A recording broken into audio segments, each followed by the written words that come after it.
વિરામ બાદ આપનું સ્વાગત છે। આગળ વાત કરીએ તો રાજકોટમાં કેનેડા પીઆર પતિનો પત્નીને ત્રાસ। પતિ દારૂ પીને પરિણીતા સાથે મારઝૂડ કરતો। પરિણીતા ગર્ભવતી થતા ગેરકાયદે પરીક્ષણ પણ કરાવ્યું હતું। વાંકાનેર અને રાજકોટમાં ગર્ભપાત પણ કરાવ્યો।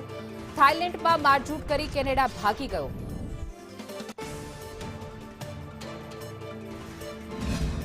મારા લગ્ન જીવનના લગભગ 2 વર્ષ સરખું ચાલેલું। પછીથી મારી દીકરી આવી ને પછી ત્રાસ વધતો ગયો। પણ મારી એક દીકરી હતી એટલે એના ભવિષ્ય માટે અને મારા મા બાપની આબરૂ માટે હું સહન કરતી રહી। મારા ઝાડ બાર આઈવીએફની અપોઇન્ટમેન્ટ બુક કરી અને મને બેંકોક લઈ ગયા આઈવીએફ કરાવવા માટે।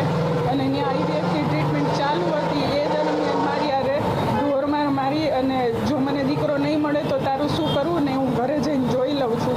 મારા પતિ હર્ષદ ઘણીવાર હંમેશા દીકરો કરવા માટે દબાણ કરતા, પ્લસ તારા મા બાપે તને હાથે પગે ઘરેથી કાઢી છે, સમાજમાં ઉછાડીશ ને દીકરી તને નહીં આપું ને આવા બધા ધમકીથી મને ડરાવીને બીવડાવીને અબોર્શન કરાવવા લઈ ગયા હતા।